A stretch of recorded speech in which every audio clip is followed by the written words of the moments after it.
Bismillahirrahmanirrahim.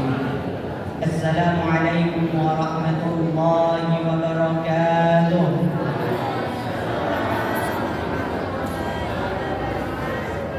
Innal hamdalillah nahmaduhu wa nasta'inuhu wa nastaghfiruh wa na'udzu billahi min shururi anfusina wa min sayyiati a'malina. Man yahdihillahu fala mudilla lahu wa man yudlil fala hadiya lahu.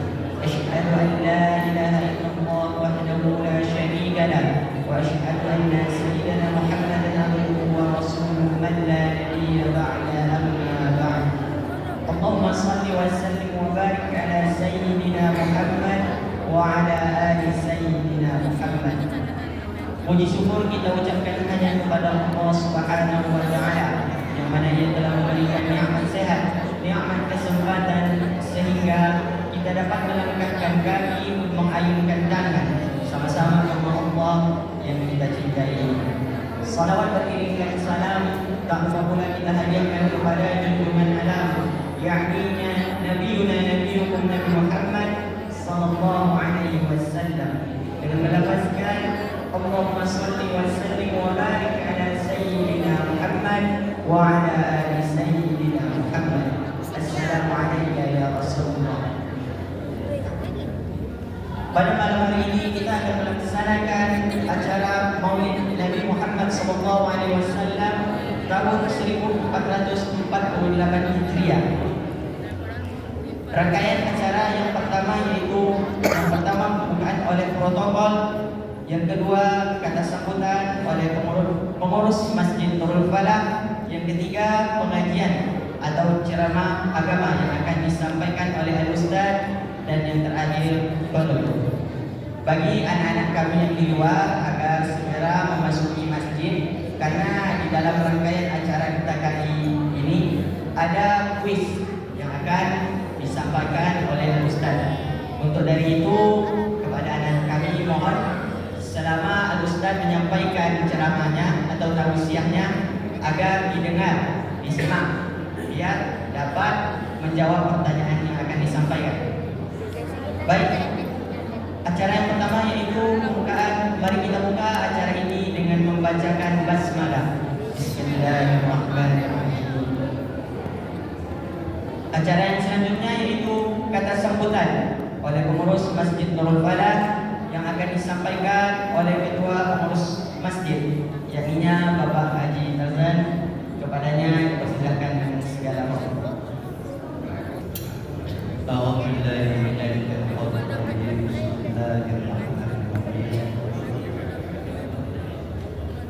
Assalamualaikum warahmatullahi wabarakatuh.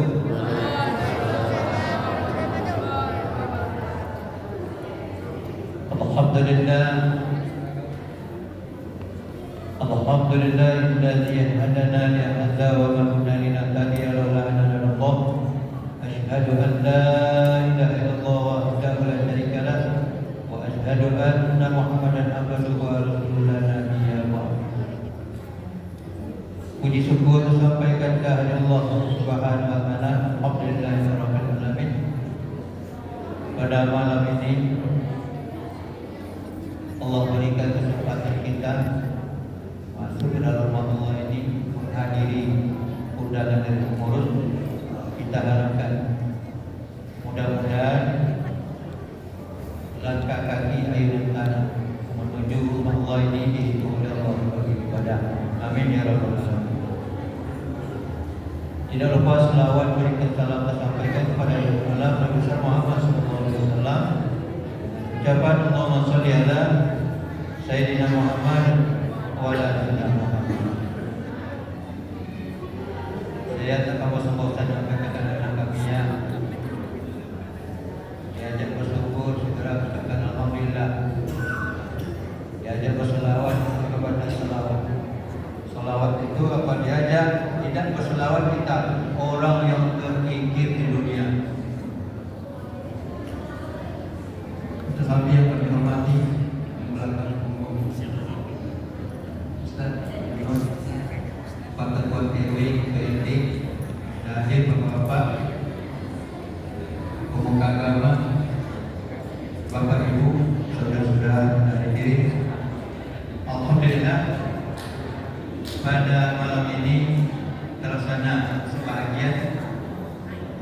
kita di Masjid Kepala. PT anak makan tadi ya. Jadi Ustaz, kami tadi alhamdulillah merasa tadi kebiasaan yang baik yang kita lakukan kita sudah makan dan tidak mati. Jika tapi kalau kebiasaan yang tidak baik, ya, kalau bisa dikurangi maksudnya. Apalagi di rumah Allah ini, kegiatan kepengurusan masjid, mari sama-sama kita dukung, ya, sama-sama berikan masukan untuk lebih baik. Karena walaupun namanya tajam, kekurangan banyak. Ada kelebihan kita, ada kekurangan kita. Jadi jumpa kekurangan tahu. Khusus di masjidnya, karena di Bukit ini masjid. Yang kami supaya kita bisa banyak-banyak mencari kesalahan kita dan juga mencari kesalahan orang lain. Jadi kami bawa kepada Bapak, Ibu, Jemaah, musliman sampai anak kami, dan biasakan pekerjaan yang baik itu rutinkan dan usahakan pekerjaan yang tidak baik usahakan dikurangi. Kita juga ibadah dan ditambah ilmu kita pada malam pada Ustaz nanti kalau mendengar bahasa kabar bangkas adalah alhamdulillah ya, tapi yang benar itu tegakkan. Ini mungkin yang dapat kami sampaikan sebagai sambutan. Lebih kurang mohon maaf. Bila taufiq saya. Assalamualaikum warahmatullahi wabarakatuh.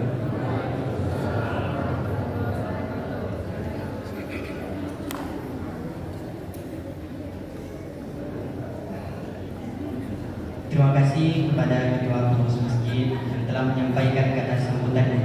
Selanjutnya yaitu pengajian atau ceramah agama yang akan disampaikan oleh Al-Ustaz Wamli SPDI MH, sekaligus pembacaan doa dan diselingi pertanyaan kuis untuk anak-anak sekalian. Kepada Al-Ustaz, silakan dengan semangat.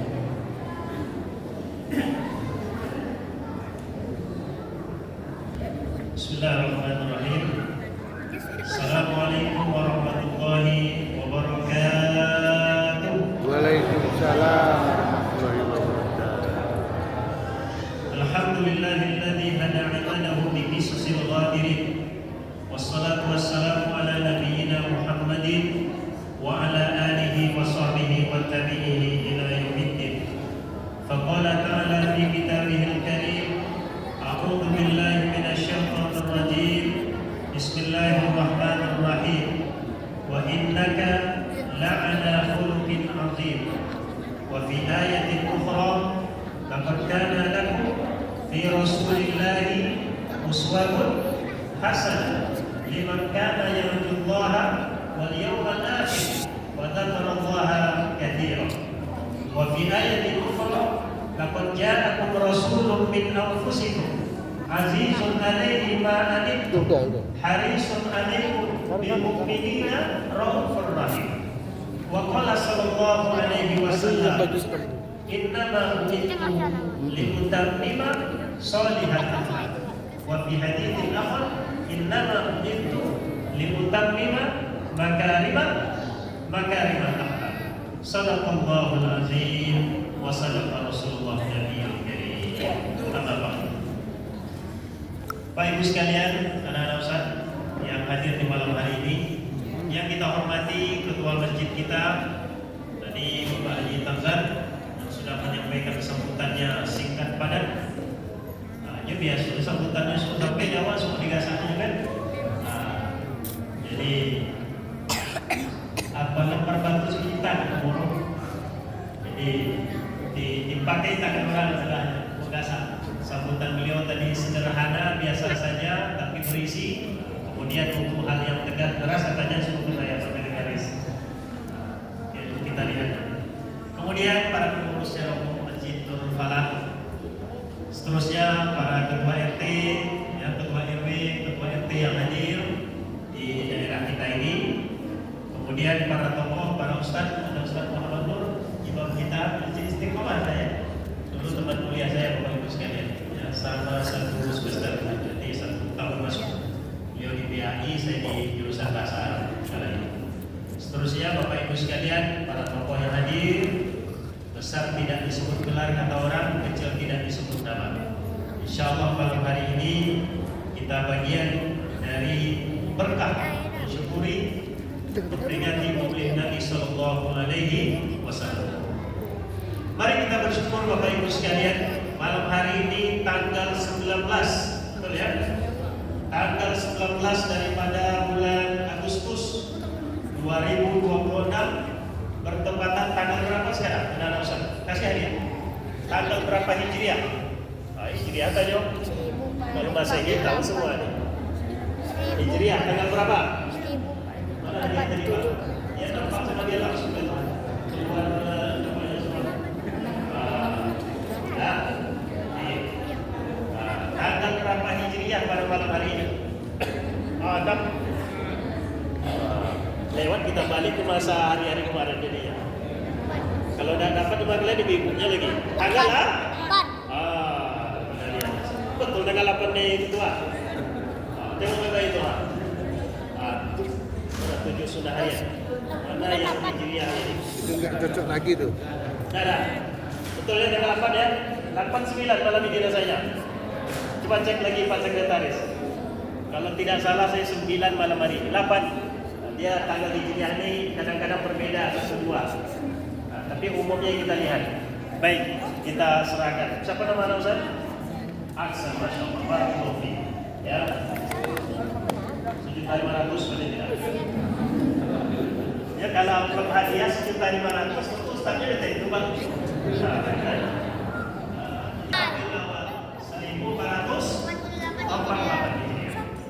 Kemudian Bapak Ibu sekalian, salawat dan salam pada Rasulullah Sallallahu Alaihi Wasallam. Allahumma sholli ala Sayyidina Muhammad wa ala ali Sayyidina Muhammad. Kita salawat sama-sama di malam hari ini. Tadi sudah sholat maghrib, kemudian makan kita Bapak Ibu sekalian. Mari kita senandungkan rasa cinta, rasa kasih kita kepada Rasulullah Sallallahu Alaihi Wasallam. Apa Bapak? Allahumma sholli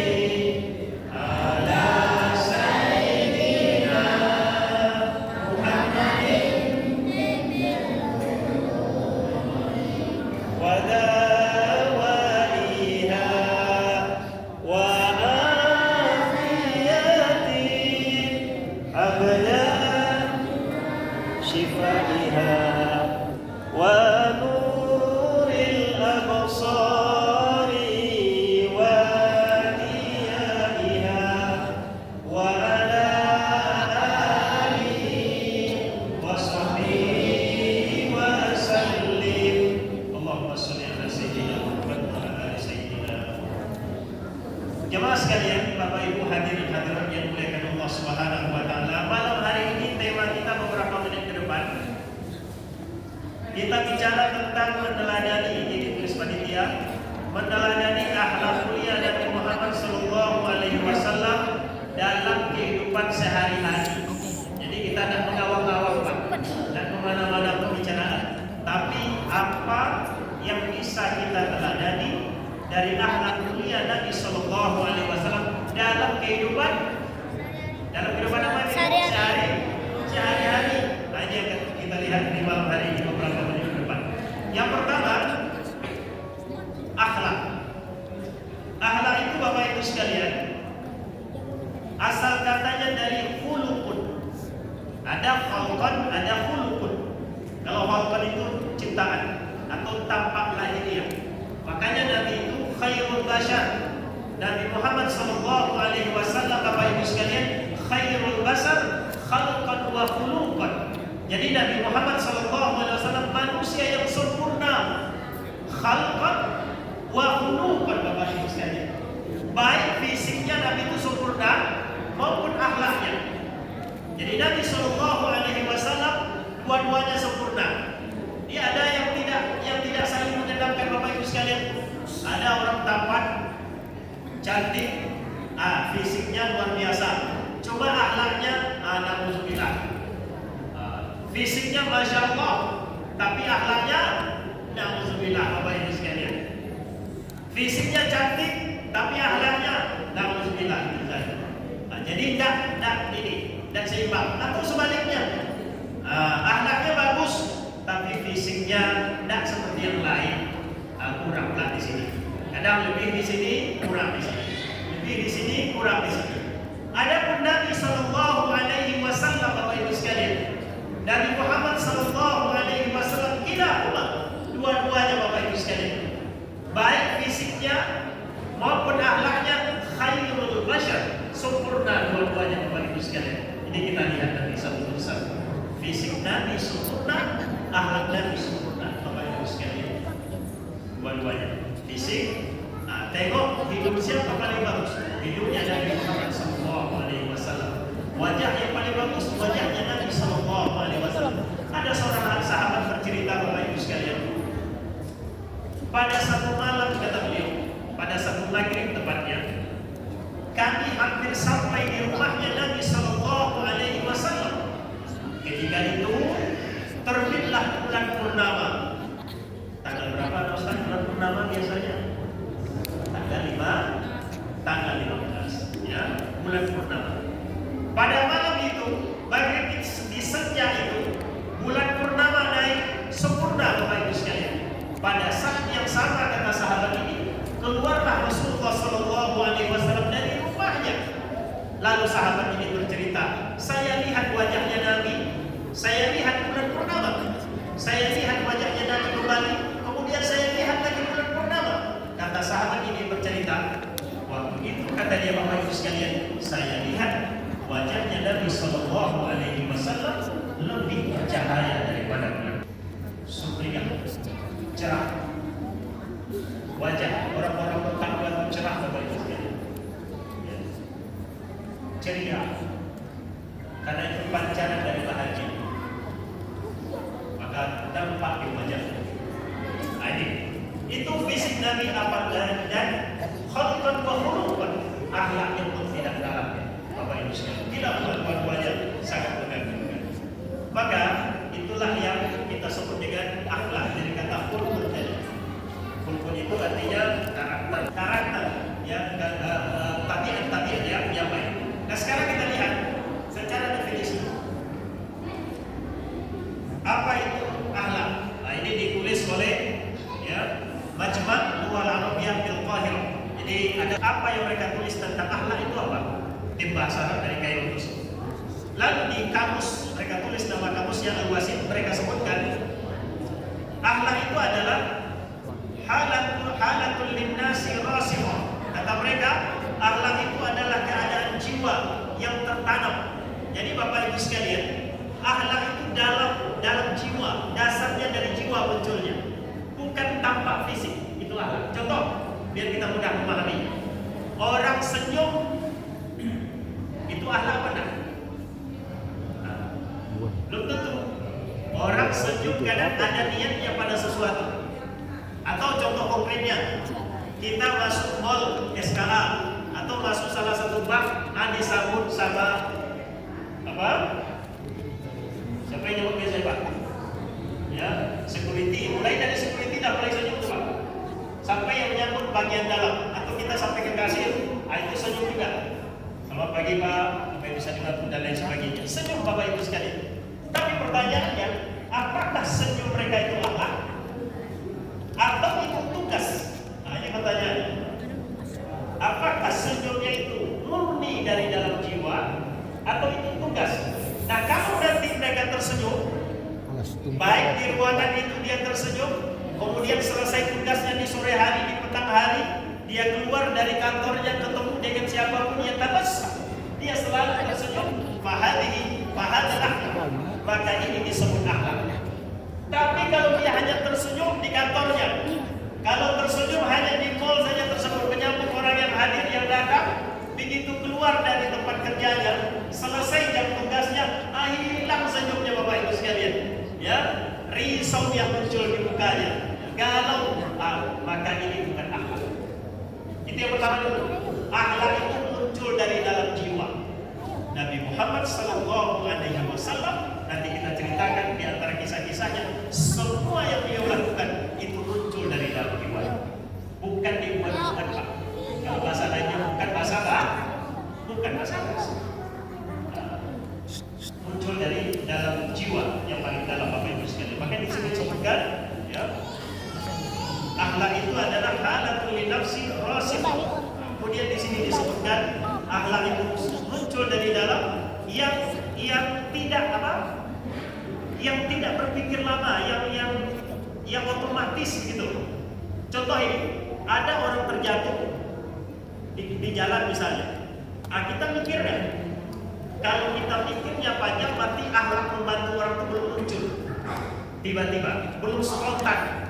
Dan akhlak itu Bapak Ibu sekalian, dia muncul spontan, itulah. Cuma akhlak itu nanti ada yang baik, ada namanya al-akhlaqus sayyi, ada namanya al-akhlaqul hasan. Ada akhlak yang buruk, ada akhlak yang baik. Mana yang kita jaga? Boleh tak di hati kita dengan selama dia tidak muncul pada maka yang di hati itu tak ada dosa. Ibu iri sampai muncul dalam perbuatan itu tak ada dosa. Itu bedanya pahala nanti dengan dosa. Pahala itu baru muncul di hati. Rupanya tahun depan berhalangan. Inilah halangan anaklah sekolah dan sebagainya. Ada jawaban kita boleh. Tetapi kalau membutuhkan orang yang meniatkan, dosa tetap. Bahkan justru pahala yang dia peroleh karena keburukan yang dia niatkan tidak jadi dilakukan Bapak Ibu sekalian. Maka Rasulullah SAW, pertanyaan berikutnya adalah yang kita lihat dari Rasulullah SAW ini, dalam pandangan Islam, akhlak itu dari mana munculnya? Yang pertama tadi apa itu akhlak? Yang kedua, akhlak itu dari mana munculnya? Yang pertama Bapak Ibu sekalian, akhlak itu muncul dari iman dan takwa. Jadi Ustaz, orang non-muslim, orang kafir, tak akhlak namanya? Ada. Akhlak baik mereka miliki, tapi akhlak sempurna tak mereka miliki. Sebab akhlak sempurna itu adalah di antara yang berakhlak kepada Allah Subhanahu wa taala. Hayya 'alas shalah. Panggilan azan, tergerak hati kita mau sholat, itu akhlak kita kepada Allah Subhanahu wa taala. Maka mereka yang meninggalkan sholat, itu tidak ada akhlaknya dengan Allah Subhanahu wa taala. Tidak ada akhlaknya dengan Rasulullah Sallallahu Alaihi Wasallam. Maka orang kafir, akhlak baik ada, tapi akhlak sempurna tidak ada Bapak Ibu sekalian. Akhlak sempurna itu hanya dimiliki oleh orang beriman, dan iman itu adalah fondasi. Ibarat ini ada iman itu tanahnya Bapak Ibu sekalian, tempat tumbuhnya. Kemudian ada akar itu takwa. Kemudian muncullah batang dengan cabang-cabang, itulah amal ibadah. Kemudian akhlak itu adalah uang. Maka ujung dari yang kita lakukan Bapak Ibu sekalian, sholat kita, puasa kita, ujung-ujungnya adalah akhlak. Sholat contohnya, Assalamualaikum warahmatullah. Dari awal kita sholat, ujung-ujungnya kita ucapkan salam kepada kawan sebelah kanan, kita ucapkan salam kepada kawan sebelah kiri. Nah, itu diantaranya semua Bapak Ibu sekalian, semua ibadah makhluk, semua ibadah yang langsung kepada Allah Ta'ala, nanti muaranya adalah ibadah sosial kepada manusia, kebaikan sosial kepada manusia. Itulah akhlak yang pangkalnya itu adalah iman dan takwa Bapak Ibu sekalian. Yang kedua, akhlak itu muncul dari kebersihan jiwa, dari hati yang bersih Bapak Ibu sekalian. Karena itu disebutkan qad aflaha man tazakka. Surah apa itu Anda Ustaz sekalian? Qad aflaha man tazakka wa qad khaba man dassaha. Ayat surah. Qad aflaha man zakkaha atau tazakka Ustaz? Qad aflaha man tazakka atau qad aflaha man zakkaha? Man tazakka. Qad aflaha man zakkaha wa qad khaba man dassaha. Surah apa? Kasih aja tadi aja. Kayaknya kalau ini apa? Kalau enggak, oh lupa. Ayat perempuan tadi siap. Siapa Ustaz? Qad aflaha man zakkaha wa qad khaba man dassaha. Ayo. Surat. Kalau nggak dapat sama kalian, ini ya. Kita tes. Surat.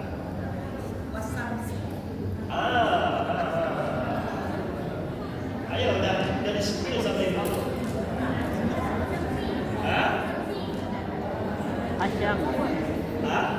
Asyam, Masya Allah.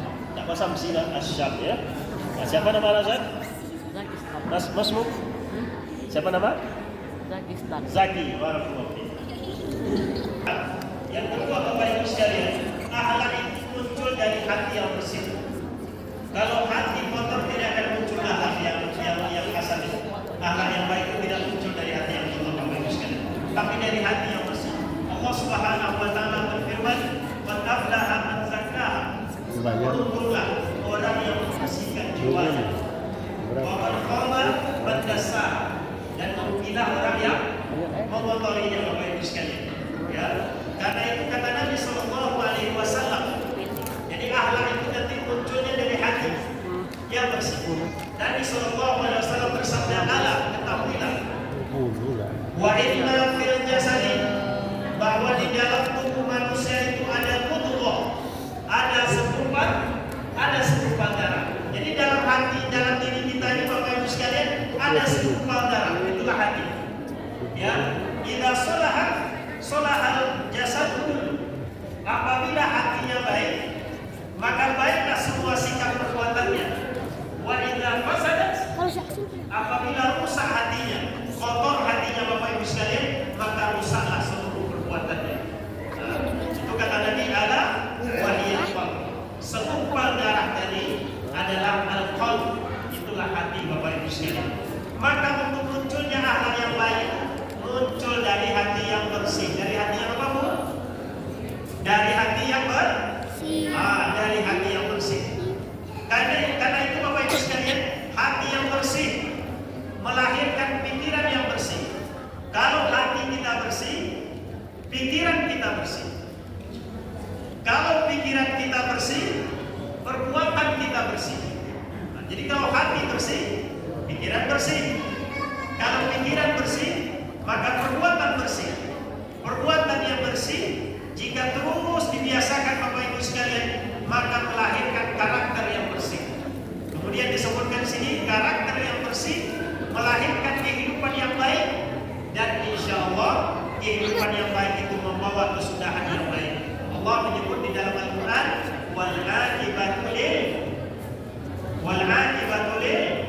wal aqibatu lil muttaqin. Akhir yang baik itu adalah bagi orang-orang yang bertakwa. Karena itu Bapak Ibu sekalian, akhlak yang muncul dari hati yang bersih adalah akhlak yang mulia. Nah, kita akan mencari ini dari mana yang munculnya akhlak Nabi yang luar biasa itu. Pertama tadi dari iman dan takwanya. Yang kedua dari hati yang bersih. Kalau iman tak ada, takwa tak muncul, hati tak bersih, itu tak akan ada akhlak yang baik. Karena dari situ masadir namanya, masdar, sumbernya dari situ. Nah, seperti air sungai Bapak Ibu sekalian, kalau di hulunya kotor, maka susah kita berharap hidupnya akan bersih. Nah, kalau hulunya itu adalah hati dalam kehidupan kita, kalau hati kita bersih, pikiran kita bersih. Kalau pikiran kita bersih, perbuatan kita bersih. Kalau perbuatan kita bersih, sikap karakter kita bersih Bapak Ibu sekalian. Sebaliknya, kalau orang itu hatinya kotor, pikirannya kotor Bapak Ibu sekalian. Kalau pikirannya kotor, perbuatannya kotor. Kalau perbuatannya kotor, karakternya buruk. Kalau karakternya buruk, biasanya menuju pada nasibnya buruk. Karena itu berawal dari hati yang bersih. Itu yang kedua, Bapak Ibu sekalian. Pertama tadi iman dan takwa, yang kedua iman yang hati yang bersih. Yang berikutnya Bapak Ibu sekalian, pembiasaan dan latihan diri. Nah, ini kita mulai masuk pada sirah Nabi Sallallahu Alaihi Wasallam. Pembiasaan dan latihan diri. Untuk akhlak yang baik itu butuh kita pembiasaan Bapak Ibu Mari kita lihat. Rasulullah Sallallahu Alaihi Wasallam, Bapak Ibu sekalian, berapa umurnya Ustaz? Hadiah lagi. Berapa usia Nabi Sallallahu Alaihi Wasallam? Sekarang. Ganti cewek, perempuan apa perempuan? Yang perempuan. Masya Allah. Siapa namanya? Aimin. Berapa usia Nabi? 63 tahun. Baik, mantap. Usia umur kata Nabi. Dah biru. Bagi kue dulu. Bagi dah dulu. Santai ya. Bagi kue, nanti kita sambil-sambil makan, terus kita lanjutkan. Silakan lanjutkan. Kita masuk pada bagian yang ketiga, bahwa anak itu mesti ada kebiasaan Nabi. Kata Nabi Sallallahu Alaihi Wasallam, Bapak Ibu sekalian, akbar ummati antara 60 sampai 70 tahun. Antara berapa ini Ibu?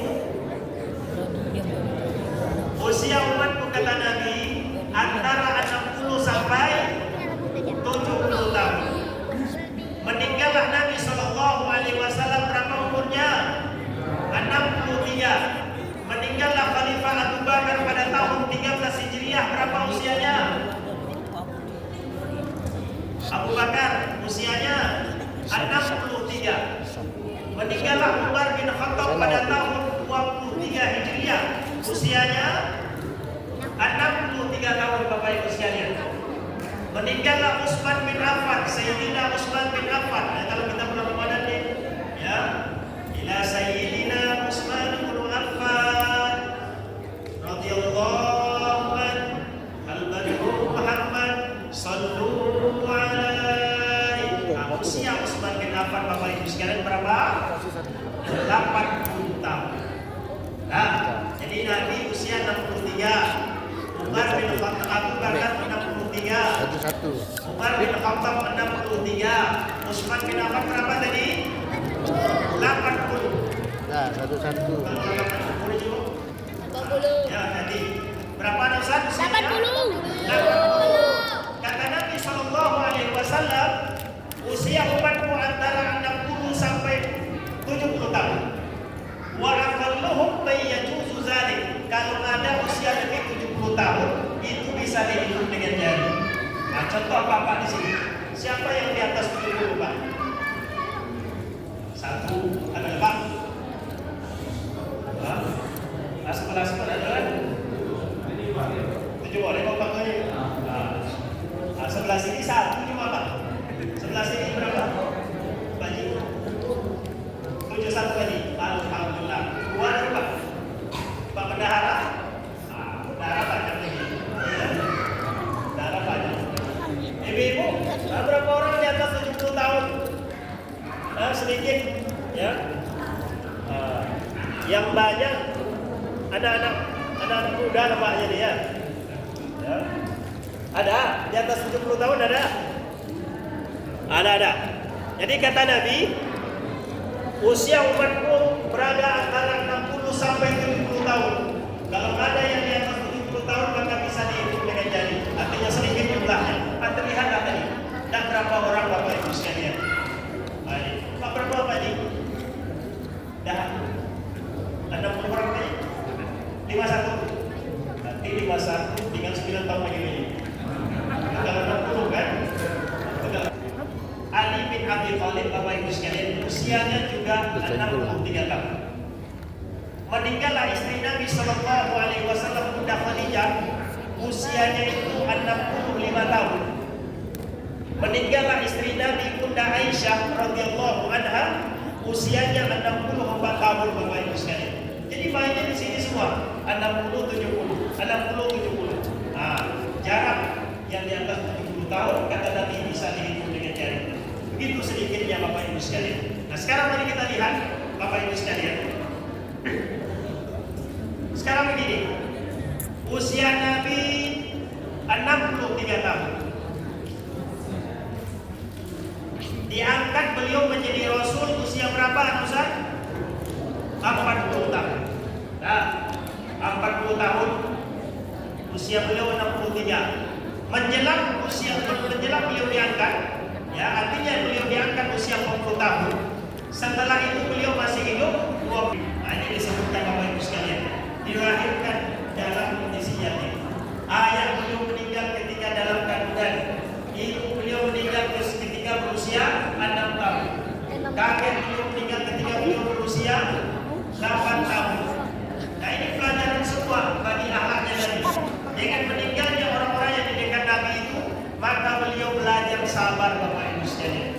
Sabar meninggal ayah, sabar meninggal ibunya, tinggal sama kakek, tinggal sama datuk meninggal. Maka kesabaran itu terlatih kepada Nabi Sallallahu Alaihi Wasallam. Saya dalam satu pertemuan Bapak Ibu sekalian dihadirkan anak-anak yatim di salah satu rumah sakit di sini pengajian. Siapa di antara kalian yang ayah kalian meninggal ketika kalian masih dalam kandungan? Itu pertanyaan. Lalu di antara anak-anak yatim sekitar 15 orang itu Bapak Ibu sekalian, ayah mereka meninggal ketika mereka sudah lahir. Ketika berusia 2 tahun, ketika berusia 5 tahun, ketika sudah masuk SD. Nah, maka tidak ada yang seperti Rasulullah SAW, ayahnya meninggal Nabi Muhammad SAW ketika beliau masih dalam kandungan 2 bulan di syahraini fi batni ummi, 2 bulan di dalam perut ibunya Bapak Ibu sekalian. Kemudian lahir beliau 5 tahun usianya, 6 tahun usianya, meninggal ibunya. Nah, coba anak-anak usia, siapa di antara anak usia yang di depan ini? Siapa di antara kalian usia 6 tahun angkat tangan? Kasihannya. Ada 6 tahun? Ada 6 tahun. Bayangkan Bapak Ibu sekalian, di belakang. Nah, di belakang ada. Bayangkan Bapak Ibu sekalian, ada anak usianya 6 tahun. Ayahnya sudah tidak ada, ibunya sudah tidak ada. Anak usia seperti ini kepada siapa dia mengadu? Dia mau mandi. Siapa yang nyuruhnya mandi? Dia mau pakai pakaian. Siapa yang menyiapkan pakaian? Dia mau berbelanja. Siapa yang menyiapkan duitnya Bapak Ibu sekalian? Ada Rasulullah SAW meninggal usia 2 bulan dalam kandungan. Ayahnya meninggal.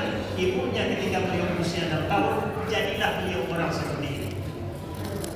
Tapi lihat Bapak Ibu sekalian, manusia yang paling sukses adalah Nabi Muhammad SAW. Walaupun tidak dibesarkan oleh ayah dan ibunya, walaupun tidak ada lagi kakeknya, tumbuh beliau dengan kondisi mandiri Bapak Ibu sekalian. Ya. Kemudian di sini disebutkan yang kedua diasuh, ya, diasuh di tengah kehidupan sederhana, meninggal kakeknya, tinggal sama mamanya, tinggal sama paman. Siapa nama paman Nabi Muhammad? Abdullah. Nama pamannya siapa namanya? Siapa? Abdul Muthalib. Nanti kan Ustaz. Ikhwan. Abdul Muthalib. Abu. Muthalib. Abdul atau Abu? Abdul. Abu. Masih di. Oh, ya.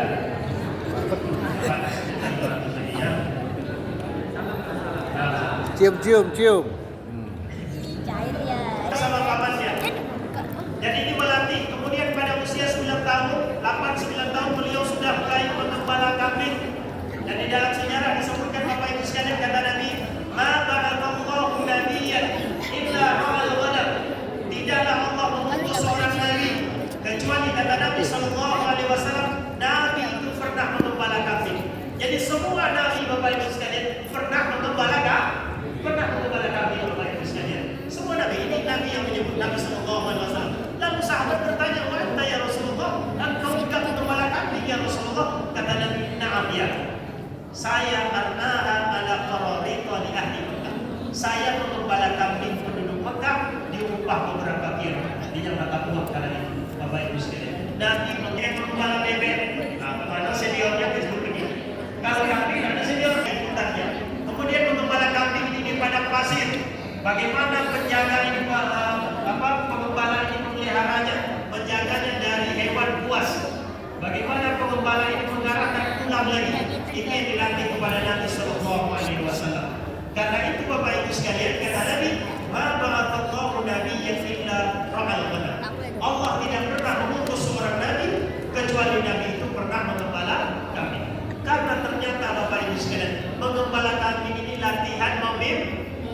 pemimpin. Mana PLT tadi? PLT. Pak yang mana? Kepala kambing atau kepala warga? Ya. Manusia rambut sama hitam katanya Pak. Tapi pikirannya satu dengan yang lain berbeda. Ya. Nabi dilatih oleh Allah Ta'ala mengembala kambing. Karena nanti pada saatnya ada satu tulisan judulnya min ra'yil ghanam ila ri'ayatil umam, dari mengembala kambing sampai memimpin umat manusia. Ini yang dilatih kepada Nabi sallallahu alaihi wasallam. Maka latih dia anak-anak kita bagaimana dia memimpin. Makanya di sekolah anak-anak Ustaz, siapa di antara kalian di ajaran ini? Siapa di antara kalian ketua kelas di sekolahnya? Hah? Ini adalah penanya tadi. Tidak boleh. Siapa ketua Siapa kelas? di antara kalian ketua kelas? Tidak boleh lagi. Ada? Ya. Jadi Bapak Ibu sekalian pemimpinan. Anak mudah Pak tampil depan orang ini. Tampil depan orang berpidato, kemudian mengarahkan kawan-kawan mengantri, kemudian bergantian salaman dengan guru dan sebagainya, kemudian menyambut guru dan sebagainya. Itu latihan. Maka Nabi sallallahu alaihi wasallam, kalau kita lihat Bapak Ibu sekalian, semua yang dialami Nabi, semua yang dilakukan Nabi di usia 1 sampai 40 tahun, itu latihan pemimpin semua Bapak Ibu sekalian. Untuk beliau memimpin selama 23 tahun, latihannya 40 tahun Bapak Ibu sekalian. Hati yang dirasakan oleh Nabi sallallahu alaihi wasallam. Termasuk nanti berdagang. Maka kalau kita cerita dagang, Nabi itu berdagang Pak. Lebih lama dia berdagang daripada dia sebagai Nabi. Nabi berdagang sejak usia 11 tahun sampai meninggal. Sementara dia jadi Nabi sejak usia 41 tahun, 40 tahun sampai 63 tahun. Jadi masa panjang. Makanya ya, Nabi sallallahu alaihi wasallam beliau adalah pedagang. Guru kita, Nabi itu adalah guru. Ya, pemimpin kita, Nabi itu sampai di Madinah, Pak Presiden kan? Ya, Presiden beliau di Madinah. Lalu apa kita hakim, kita Nabi menyelesaikan bagaimana masalah-masalah masyarakat. Kepala keluarga kita, Nabi sallallahu alaihi wasallam mau apa? Semuanya satu. Ya, 11. Ada yang menyebut 9, ada yang menyebut 11. Nah, kita ada yang 4 kata-kata kasih lagi. Ya. Nabi sallallahu alaihi wasallam pemimpin keluarga umum. Nanti kita lihat bagian terakhir ini. Baik, jadi Nabi itu Bapak Ibu sekalian, apapun sisi kehidupan kita ada pada diri Nabi sallallahu alaihi wasallam. Masuk kita pada bagian akhir. Apa yang bisa kita teladani dalam kehidupan sehari-hari?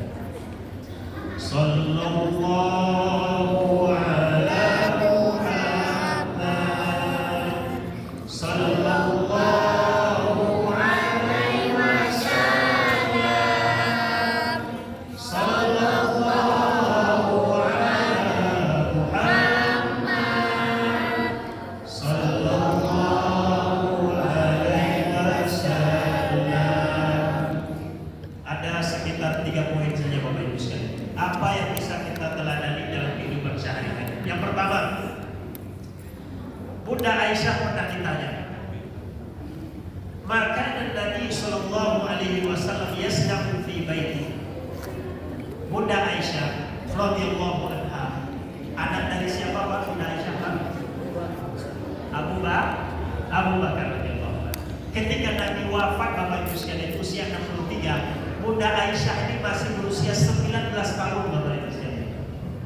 Tapi dia orang rumah Nabi tidak boleh menikah oleh istri para Nabi, tidak boleh dinikahi Bapak Ibu sekalian. Itu ketentuan Allah Ta'ala. Ya, Ummul Mukminin, ibunya orang-orang beriman. Ya, beda istri orang beriman. Ya, hingga apa? Telah di yang kurang dan terkejut orang. Ya. Tapi istri para nabi, ya, la tunkahu ba'da mauti, tidak boleh dinikahi setelah kematian Nabi. Maka Bunda Aisyah ketika Nabi wafat usianya 19 tahun, beliau hidup selama 64 tahun sebagai janda sampai nanti pada masa khulafa Rasyidin dan seterusnya Bapak Ibu sekalian. Baik, Bunda Aisyah pernah ditanya. Ini Bunda Aisyah ini istri Nabi yang paling cerdas Pak, di antara istri Nabi yang lain. Bagaimana Nabi kalau di rumah? Lalu dijawab oleh Bunda Aisyah, karena yakunu fi bihdati ahli. Nabi Sallallahu Alaihi Wasallam kalau di rumah, kata Bunda Aisyah, beliau membantu pekerjaan keluarganya. Yang pertama bagus. Nah, akhlaknya Nabi Sallallahu Alaihi Wasallam. Apa kurangnya Nabi? Pemimpin besar tadi. Kalau kita jadi RT, keluar sedikit dari wilayah kita, ada RT lagi RT. Kalau kita jadi RW, keluar dari wilayah kita tidak RW lagi. Pak Wali Kota masuk Serangga ke kamar, ada jadi wali kota lagi. Gubernur, Kahiman namanya ya. ya, masuk dia Serangga ke Sumatera Barat, tidak gubernur lagi di sana. Tapi Nabi Sallallahu Alaihi Wasallam, kita jadi pejabat, kalau eksekutif paling tidak 2 periode itu. Legislatif ya kalau dipilih orang, kalau tidak ya sebentar juga. Nabi Sallallahu Alaihi Wasallam, Bapak Ibu sekalian, pemimpin bagi alam semesta ini. Itu bedanya Nabi Muhammad dengan nabi-nabi sebelumnya. Kalau Nabi Musa turun, Nabi Musa di Pekanbaru, masuk dia ke kamar nak jadi nabi atau tidak bertugas dia di situ tempatnya. Kalau Nabi sebelumnya ada wilayah-wilayah teritorialnya, Bapak Ibu sekalian, seperti pejabat-pejabat kita juga. Tapi kalau Nabi Muhammad Sallallahu Alaihi Wasallam, walaupun beliau turun di Mekah, diutus di Mekah, kemudian bertugas dia sempat tinggal di Madinah, seluruh alam semesta ini, Bapak Ibu sekalian, bagian dari tugas Nabi Sallallahu Alaihi Wasallam, dan wajib beriman kepada beliau, kepada Allah dan kepada Rasulullah Sallallahu Alaihi Wasallam. Tapi kalau di rumah, kata Bunda Aisyah, dia membantu urusan keluarga. Maka jangan malu-malu kita, bukan di situ letak di bawah lahirnya. Oh malu kita mencuci piring, oh malu kita menyapu di rumah, oh malu kita mengantar anak sekolah, ada di situ tempat malu. Ya Ibu. Jadi ya bahkan di hadis yang lain disebutkan Nabi itu bahkan kalau putus sandalnya dia yang perbaiki sendiri, Bapak Ibu sekalian. Makanya itu juga keterampilan sederhana itu, Bapak Ibu sekalian, dilatih juga kepada anak-anak kita. Jangan merusak sedikit gerak panggil orang. Itu tidak terlatih kita. Hard skill istilahnya kan. Apa namanya skill kecil seperti itu latih. Bagaimana menyapu di rumah, bagaimana bangun tidur merapikan tempat tidur, bagaimana usia 1 sampai 7 tahun anak ini sebagai raja, Bapak Ibu sekalian. Berani kita raja kawan Pak Boboan, anak berani kita. Dia raja, dia presiden. Anak usia 1 sampai 7 raja dia, Bapak Ibu sekalian. Apa dia dimintanya kalau Islam berikan? Tapi tengok, Islam menyebut kalau anak berusia 8 sampai 14 tahun dia adalah menteri, dia adalah budak, Bapak Ibu sekalian, pembantu. Pulang sekolah, mana letak sepatu? Letak sepatu sini. Besok hari Sabtu budak saya dilatihnya terus menerus, Bapak Ibu sekalian. Kita disuruh terus Pak. Diam. Sebab kita tidak melatih mereka dari usia 8 sampai 14 tahun tadi. Jadi itu yang pertama, Nabi Sallallahu Alaihi Wasallam kalau di rumah melakukan pekerjaan apa yang bisa dia bantu dia bantu. Itulah hendaknya pada diri kita laki-laki. Jangan sungkan, jangan malu kalau di rumah. Ini kalau ya di rumah urusan istri, kalau di luar urusan suami, urusan nafkah, urusan suami, urusan rumah, urusan istri, 100% anak kita. Ya rumah tangga yang kita bangun saling memahami satu dengan yang lainnya sebagaimana dicontohkan oleh Nabi Sallallahu Alaihi Wasallam. Baik, yang berikutnya. Dalam hadis diceritakan, Bapak Ibu sekalian, Rasulullah Sallallahu Alaihi Wasallam, seorang sahabat melihat Rasulullah mencium Hasan dan Husain. Ya, mencium Hasan bin Ali radhiyallahu anhu. Hasan dan Husain. Al-Aqra' kemudian berkata, ini sahabat yang melihat ini, Al-Aqra', innani asratun minal aulad, kata dia, minal walad. Saya ya Rasulullah, kata dia, punya 10 orang anak. Jadi sahabat ini asalnya dulu dia orang Badui. Dia datang ke rumah Rasul, melihat Rasul mencium cucunya. Dan kata orang Badui ini, akhirnya nanti Al-Aqra' ini masuk Islam ya. Kata Al-Aqra' ini, saya ya Rasulullah mempunyai 10 orang anak, tapi tidak pernah saya cium sekalipun. Ini kerasnya Bapak Ibu sekalian. Dia mengira bahwa dengan tidak mencium anaknya, dengan tidak mencium cucunya, itulah laki-laki yang tegas. Kata Nabi Sallallahu Alaihi Wasallam, Bapak Ibu sekalian, man la yurham la yarham, man la yurham la yarham. Orang yang tidak menyayangi, kata Nabi Sallallahu Alaihi Wasallam, tidak disayangi. Maka pelajaran kita semua, Bapak Ibu sekalian, yang mencium anak kita, mencium cucu kita, yang memberikan mainan yang sederhana, itu sangat berarti bagi anak-anak kita. Perhatian yang kecil, bagaimana kita melihat mereka bertumbuh balik. Karena Rasulullah Sallallahu Alaihi Wasallam min ahsanan nasi khalqan, kata beliau, kata Anas bin Malik, Rasulullah, kata Anas bin Malik, adalah manusia yang paling baik akhlaknya, Bapak Ibu sekalian. Jadi di antara kaum Mekah itu, kaum kafir Quraisy itu, Bapak Ibu sekalian, kalau disebut nama Nabi Muhammad, orang yang teringat dari orang kafir Quraisy itu adalah akhlak yang baik. Kalau berjanji dia tepati, kalau ngomong dia itu yang terbayang di pikiran orang-orang kafir Quraisy itu tentang pribadi Rasulullah Sallallahu Alaihi Wasallam yang luar biasa. Nah, kata Anas bin Malik, Bapak Ibu sekalian, wallahi laqad khadimtu, kata Anas bin Malik, saya menjadi pembantunya Nabi Sallallahu Alaihi Wasallam asra sinin, 10 tahun. Berapa tahun ini Ibu? 10? Siapa namanya tadi? Anas bin Malik.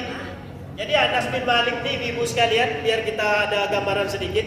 Ketika Nabi hijrah ke Madinah, orang Madinah itu ada yang bawa kurma ketemu dengan Nabi, ada yang membawa harta mereka datang kepada Nabi. Ibunya Anas namanya Rumaisoh. Rumaisoh namanya Ibu Ummu Sulaim.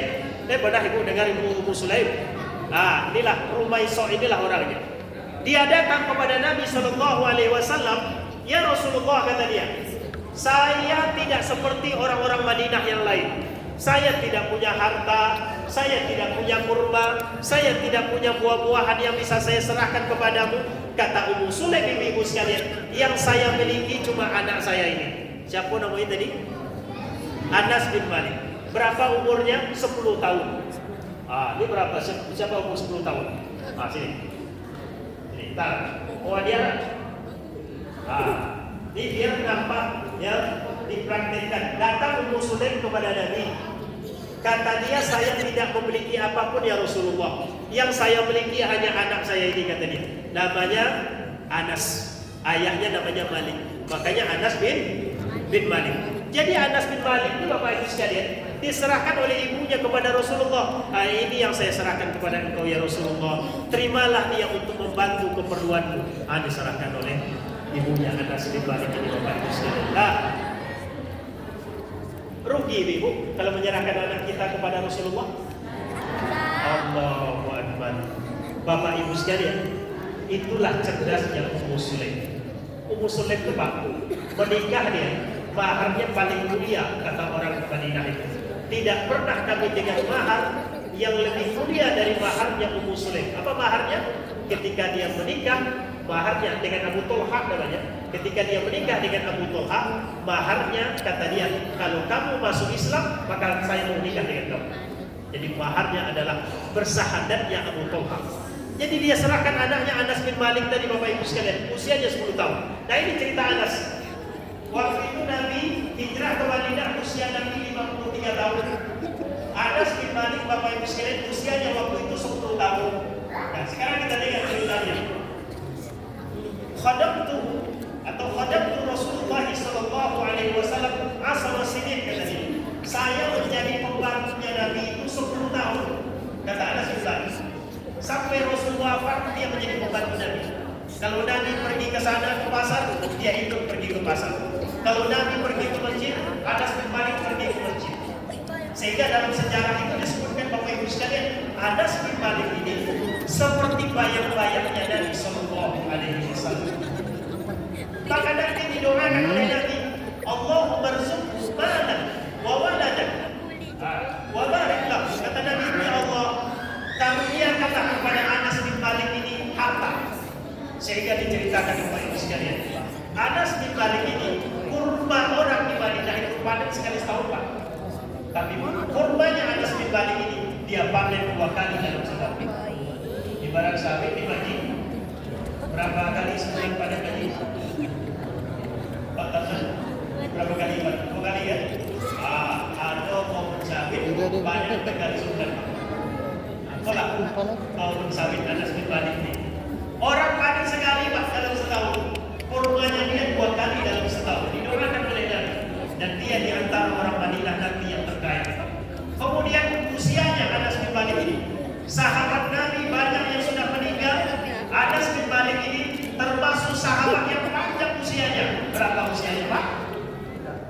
Kira-kira berapa Pak?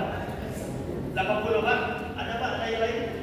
Usia Anas bin Malik di Bapak Ibu sekalian 103 tahun. Anas bin Malik 103 tahun. Nabi meninggal usianya baru 20 tahun. Anas bin Malik itu panjang umurnya Pak. Tapi sepanjang dia hidup tidak banyak cerita Bapak Ibu sekalian. Dia selalu bercerita tentang Rasulullah SAW. Rasulullah SAW rindu kepada Nabi, rindu kepada Rasulullah. Ya Rasulullah, nanti di akhirat saya akan datang kepadamu, saya akan katakan ya Rasulullah, inilah pembantumu ya Rasulullah, inilah khatimmu ya Rasulullah. Itu yang selalu dia ceritakan Bapak Ibu sekalian. Setiap saat. Usianya 20 tahun, Nabi meninggal dunia, tapi sejak itu tidak banyak cerita. Ceritanya adalah tentang Rasulullah Sallallahu Alaihi Wasallam. Bapak Ibu sekalian. Nanti kata dia, ketika dia wafat Bapak Ibu sekalian, istrinya anaknya menangis, kata dia jangan menangis. Bisa kadang-kadang Nabi memanggil dia Bunaya, arti Bunaya itu anak saya. Lain waktu Nabi memanggil dia, ya Bunais, itu panggilan sayang dari Nabi kepada Anas bin Malik. Bapak Ibu sekalian, kita lanjutkan. Apa cerita dia bilang? Dan Anas bin Malik ini Bapak Ibu sekalian termasuk sahabat yang banyak meriwayatkan hadis karena selalu bersama Nabi. Anak cucunya ketika meninggal, anak cucunya ketika dia meninggal dunia, anak cucunya lebih dari 100 orang. Bapak Ibu sekalian, kata dia, saya menjadi pembantunya Nabi Sallallahu Alaihi Wasallam selama 10 tahun. Famakola li sayyid sonartu. Tapi kata dia, selama saya membantu Nabi 10 tahun, tidak pernah Nabi berkomentar dengan apa yang saya lakukan. Misalnya nih, kalau saya alihkan botol ini ke sini, Nabi tidak pernah berkomentar, kenapa kamu alihkan botol ini ke sini? Atau misalnya, saya tidak melakukan apa-apa, Nabi tidak pernah berkomentar, kenapa kamu tidak mengalihkan botol itu ke sini? Jadi kata dia, selama 10 tahun saya membantu Rasulullah Sallallahu Alaihi Wasallam, Nabi tidak pernah berkomentar tentang apa yang saya lakukan. Satu waktu kata dia, satu waktu ini kisah. Satu waktu Nabi menyuruh saya ke pasar membeli sesuatu. Qad arsalani, Nabi mengutus saya yauman, yang pada satu hari di hajati untuk membeli sesuatu ke pasar. Sesampainya di dekat pasar, belum sampai ke pasar, baru di dekat pasar Bapak Ibu sekalian, saya melihat teman-teman saya pada main semua. Kata Anas bin Malik, maka saya pun nimbrung di situ, ikutlah main bersama kawan-kawan saya. Nabi tadi utusnya membeli sesuatu ke pasar. Tapi sampai di dekat pasar saya lihat teman-teman saya main, saya ikut main. Tengah asik bermain tersebut Bapak Ibu sekalian, tiba-tiba ada yang menepuk pundak saya. Siapa kira-kira? Saudara. Saya tengok ke belakang kata dia, ternyata Rasulullah Sallallahu Alaihi Wasallam. Lalu Nabi berkata, sudah kamu belikah yang saya minta tadi? Nah, sekarang ya Rasulullah kata dia. Hanya itu yang ditanya oleh Nabi. Sudah kamu beli yang tadi saya minta? Nabi tak marah. Nabi tidak emosi melihat kejadian seperti itu. Nabi hanya bertanya, sudahkah kamu tunaikan apa yang saya minta? Kata dia, nah, ya Rasulullah. Sekarang ya Rasulullah saya pergi dengan Bapak Ibu sekalian. Ini dari kisah Anas bin Malik menceritakan bagaimana watak, bagaimana karakter, bagaimana sikap-sifat Nabi Sallallahu Alaihi Wasallam. Bapak Ibu sekalian. Ya, kemudian dua hadis lagi. Buat ibu, makan susu. Lepas. Bapak makan dua lagi ya. Boleh Pak sambil makan kue Pak. Sambil kita baca hadis Nabi berikutnya kisah. Yang kedua adalah persoalan kejujuran tadi. Dan ini kita yang krisis tadi, jujur.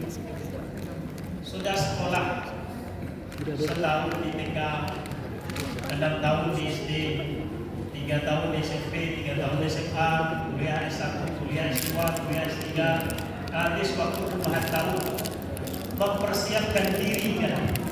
Tiba-tiba begitu amanah di tangan, hilang sudah apa yang sudah diperjuangkan selama ini. Itu tidak sebut nama kita, sebab sudah merata. Hal-hal seperti itu kadang terjadi di masyarakat kita. Tidak jujur, tidak amanah. Padahal teladan kita adalah Rasulullah SAW. Sekarang mari kita lihat Bapak Ibu sekalian. Karena alaihi salatu wassalam ini dikisahkan dalam kitab Sirah Nurul Yakin ini. Nabi Sallallahu Alaihi Wasallam asdaqahum haditsan adalah orang yang paling jujur perkataannya. Orang yang paling jujur perkataannya. Satu waktu, ini bukit Sofa, ini bukit Marwah. Ini contoh ini. Ketika Nabi sudah diutus Pak, 40 tahun usianya Nabi diutus. Kemudian selama 3 tahun Nabi berdakwah secara sirriyah, sembunyi-sembunyi. Jadi Nabi tidak terang-terangan sampaikan kepada Ali bin Abi Thalib. Apa sebab? Ali tinggal di rumahnya. Sampaikan kepada Zaid bin Harisah, sebab Zaid juga tinggal di rumah Nabi. Sampaikan kepada istrinya Khadijah, sampaikan kepada Abu Bakar sembunyi-sembunyi selama 3 tahun. Kemudian pada tahun keempat Bapak Ibu sekalian turunlah ayat wa anzir ashiratakal aqrabin. Kata Allah Subhanahu wa taala, peringatkanlah orang-orang terdekat denganmu. Sejak saat itu Bapak Ibu sekalian, dakwah Islam ini mulai disampaikan Nabi kepada keluarga besarnya. Dan satu hari Nabi naik ke Bukit Sofa. Di Bukit Sofa baru ada Nabi naik ke Bukit Sofa. Begitu Nabi naik ke Bukit Sofa, lalu dipanggilnya lah orang-orang Quraisy ini. Setelah orang Quraisy ini berkumpul Bapak Ibu sekalian di sebelah sini misalnya, di Bukit Sofa di sebelah sini.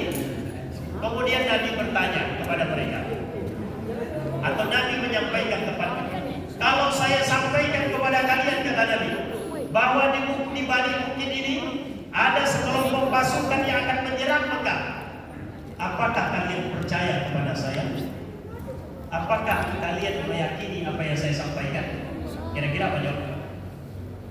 Ya, kata mereka Bapak Ibu sekalian, ya Muhammad, selama ini majarokna kakadib. Selama ini belum pernah kami mendapatimu berbohong sekalipun. Usianya waktu itu Bapak Ibu sekalian 43 tahun. Nabi naik ke Bukit Safa. Kalau saya sampaikan kepada kalian, kata Nabi, ada sekelompok pasukan yang akan menyerang kalian, apakah kalian percaya kepada saya? Jawab mereka, ya. Selama ini kamu belum pernah bohong sekalipun. Usia Nabi waktu itu Bapak Ibu sekalian 43 tahun. Kalau kita satu dah ada 2 kali bohong belum seumur hidup. Begitulah. Tidak terhitung berapa kebohongan yang sudah kita buat. Ya, astagfirullah.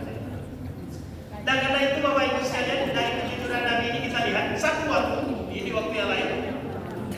Abu Sufyan, kenal anak-anak Abu Sufyan? Anak-anak Ustaz kenal Abu Sufyan? Abu Sufyan pergilah dia ke Syam, itu daerah Romawi, Bapak Ibu sekalian. Dan di masa Nabi SAW, Bapak Ibu sekalian, ada namanya Persia, ada namanya Romawi. Itu kekuasaan besar. Kalau ibarat sekarang Cina dengan Amerika, itu kekuasaannya paling besar, sangat berkuasa raja. Maka Abu Sufyan ini masih kafir ya Bapak Ibu sekalian. Nanti Abu Sufyan masuk Islam ya.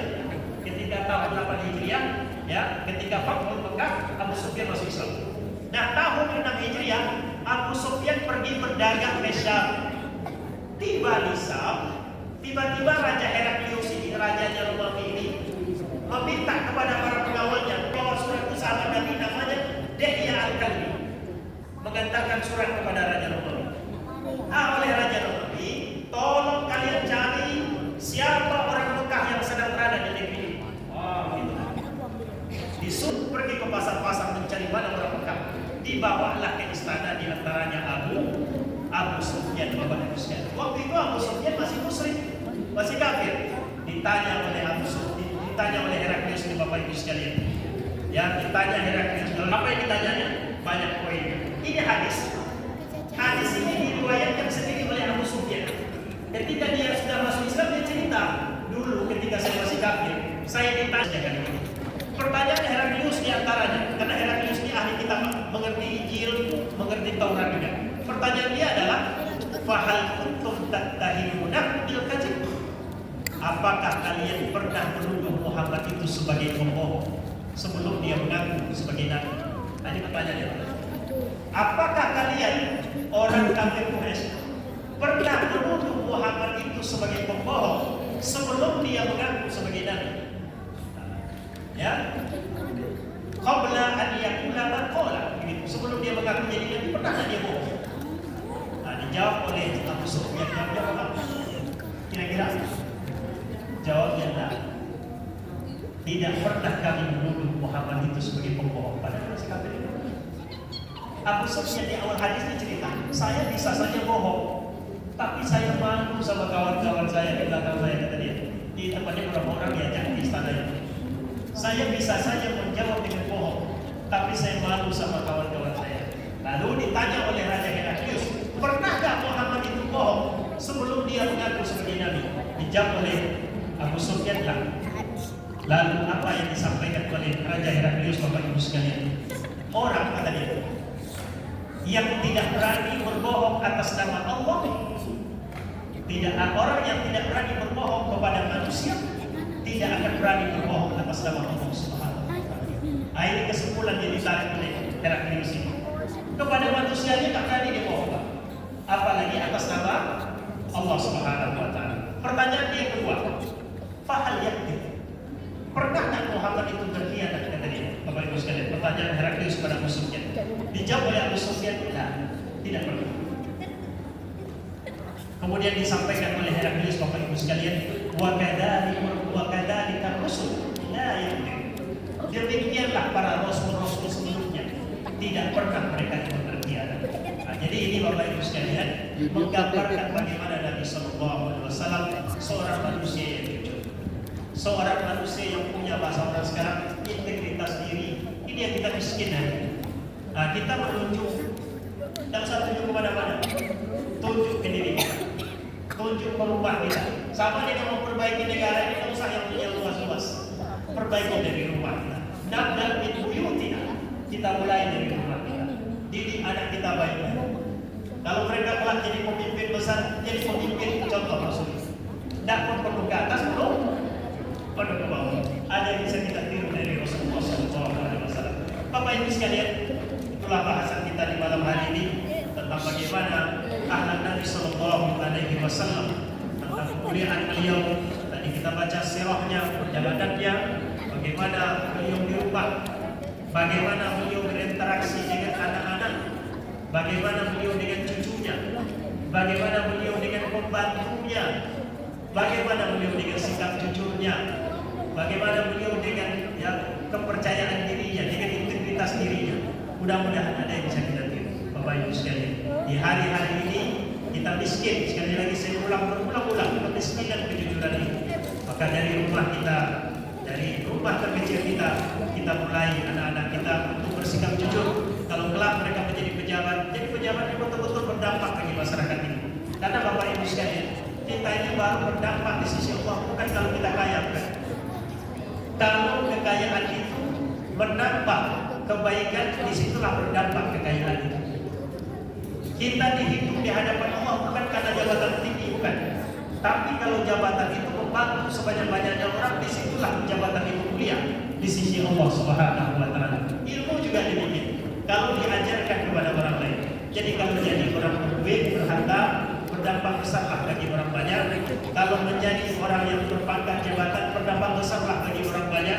Kalau menjadi orang yang berilmu, berdampak besarlah. Ya, alirkan ilmu itu kepada orang banyak. Khairun nas anfa'uhum linnas. Orang terbaik kata Nabi, orang yang paling banyak manfaatnya bagi orang lain. Nah, itu kira-kira bahasa kita. Anak-anak Ustaz, berapa lagi tinggal hadiahnya? Tinggal 2 lagi hadiahnya. Ada yang mau hadiah? Ada tangannya. Yang perempuan tadi baru satu yang menjawab. Baik, Ustaz tanya. Tadi kita ceritakan tentang Nabi Sallallahu Alaihi Wasallam mengirim surat ke Raja Romawi. Nah, siapa tadi yang mengantar surat Nabi Sallallahu Alaihi Wasallam itu?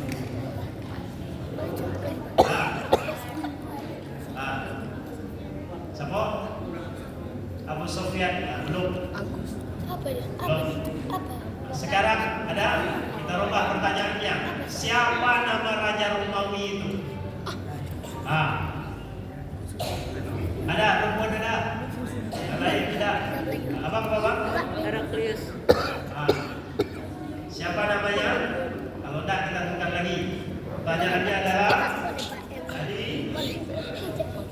cerita tentang ada satu anak usianya baru 10 tahun.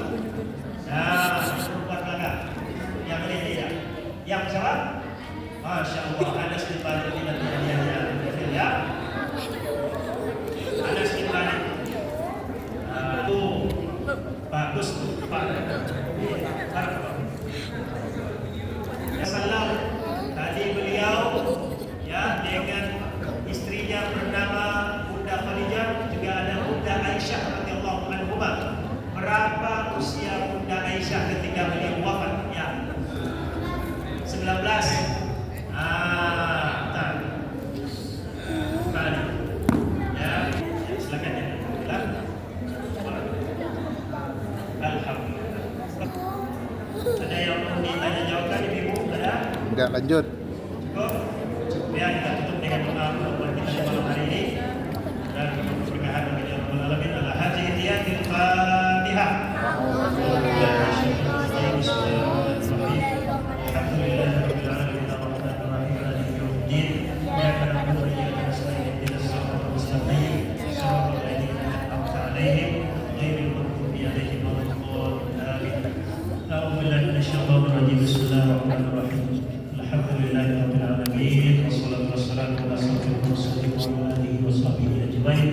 اللهم اغفر لنا ذنوبنا ولوالدينا وارحمهم كما ربونا صغارا ولجميع المسلمين والمسلمات والمؤمنين والمؤمنات الاحياء منهم والاموات برحمتك يا ارحم الراحمين. اللهم زدنا علما وارزقنا فهما. اللهم فقهنا في الدين وعلمنا تاويل. اللهم فقه ابناءنا في الدين وعلمهم التاويل. اللهم انا نعوذ بك من علم لا ينفع وعمل لا ينفع ودعاء لا يستجاب. اللهم اختم لنا بحسن الخاتمه ولا تختم علينا بسوء الخاتمه. ربنا اتنا في الدنيا حسنه وفي الاخره حسنه وقنا عذاب النار والحمد لله رب العالمين. Assalamualaikum warahmatullahi wabarakatuh. Mudah-mudahan apa yang disampaikan oleh Ustaz dapat bermanfaat bagi kita semua. Yang dapat mendatangkan kehidupan saya dan insyaallah amin rabbal alamin. Sampai lagi penghujung acara pada malam hari ini, mari kita tutup acara kita dengan membacakan hamdalah. Alhamdulillah rabbil alamin. Mohon maaf apabila ada kekurangan dan kesalahan, karena kesalahan dalam diri saya sendiri dan kebenaran datang dari Allah Subhanahu wa taala. Subhanallah.